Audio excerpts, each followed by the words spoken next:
আসসালামু আলাইকুম ওয়া রাহমাতুল্লাহ। 2022-23 শিক্ষাবর্ষের অনার্স প্রথম বর্ষ পরীক্ষার ফর্ম ফিল আপের সময় কিন্তু বৃদ্ধি করা হয়েছে।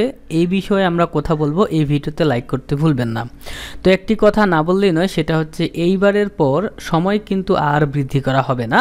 তো অবশ্যই এইবার যারা ফর্ম ফিল আপ করেননি তাড়াতাড়ি ফর্ম ফিল আপটি করে নেবেন।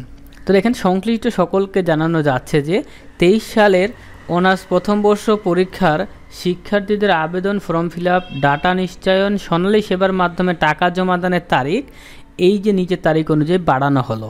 তো দেখেন, আপনারা ফর্ম ফিল আপ করতে পারবেন 11 জুলাই থেকে 22 জুলাই পর্যন্ত, অর্থাৎ আপনাদের কিন্তু 11 থেকে 12 দিন সময় কিন্তু বাড়ানো হয়েছে। এই দিনের মধ্যে আপনাকে অনলাইনে ফর্ম ফিল আপ করে কলেজে কাগজ জমা দিতে হবে এবং ফর্ম ফিল আপের ফি জমা দিতে হবে, তাহলেই হবে। এবং এইখানে বলে দিছে যারা 14-15 শিক্ষাবর্ষের একটি বা একের অধিক সাবজেক্টে ফেল হয়েছিল বা অকৃতকার্য হয়েছিল তাদেরকে 5,000 টাকা জামানত ফি প্রদান করতে হবে, মানে এক কথায় 5,000 টাকা দিতে হবে। দিলে তারা ফর্ম ফিল আপ করে পরীক্ষায় অংশগ্রহণ করতে পারবে। তো এইটাই ছিল ভিডিও, লাইক করতে ভুলবেন না। আল্লাহ হাফেজ।